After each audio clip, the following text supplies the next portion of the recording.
Hey Thinksters!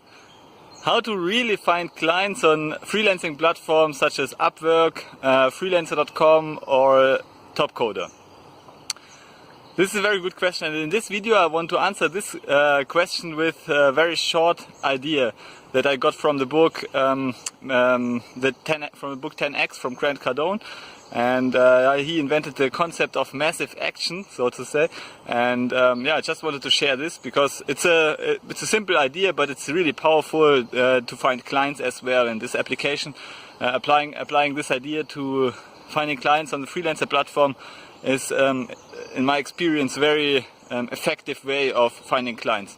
So many people struggle finding clients because they usually they apply for one or two freelancer projects and then they wait a day or two until they get the response, and the response is usually negative if you apply only for one or two projects. Say maybe if you're just starting out, maybe your probability of getting accepted for a job will be, I don't know, maybe 5 or max 10%, and even if you underbid people, because oftentimes clients want to have freelancers who are really experienced in the space, and if you are just a beginner on the freelancer platform, then you cannot showcase your experience. So therefore, they apply with for one or two projects, get rejected obviously, and then they are frustrated, and then they maybe try again after 3 days. After they got notification, then they maybe, if they are motivated, they try 3 times.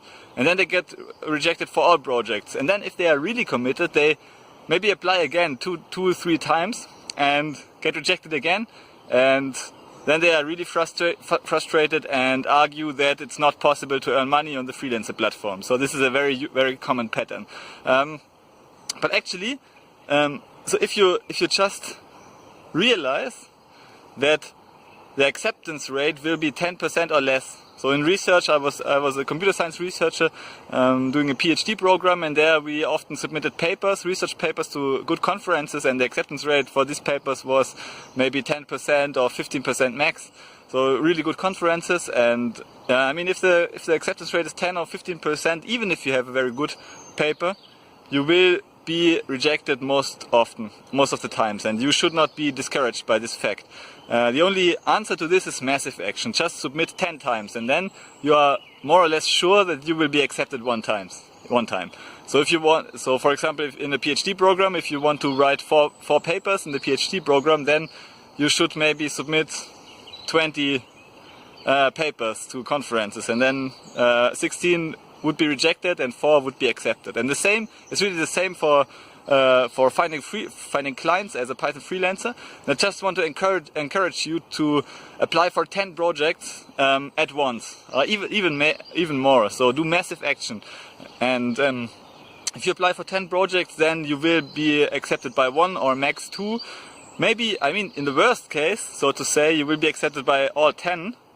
And then you kind of have to figure out how you can finish the projects. But you can just tell the client in the worst case that you don't have any resources to finish the project. I would not recommend this. I would just finish the project no matter what. But you can easily tell the client, oh, you have some more work to do, and sorry, and then you reject the project as well. So this is only the worst case, because some people fear that they may have too much work if they apply for 10 projects. They are not really committed to crushing through this ceiling, and because they are not committed, they submit 1 or 3 times even. But this is not massive action. Massive action is submitting 10 times, 20 times per day, and then after a few days you will have some work for sure, and you will be able to generate your first experience and reviews, and it will be easier next time. So the acceptance rate, of course, raises or increases over time, and also your hourly rate increases over time. But this is just this one idea I wanted to share. Don't be discouraged if you try 3 times even. So because you need to do massive action to find freelancing projects.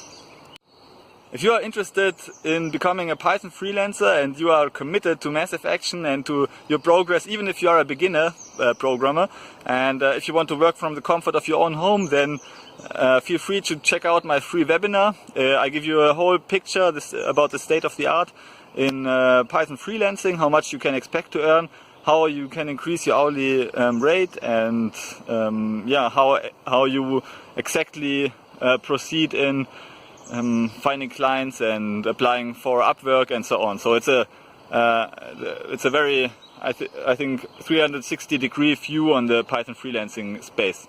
Okay, check it out and see you in the next video.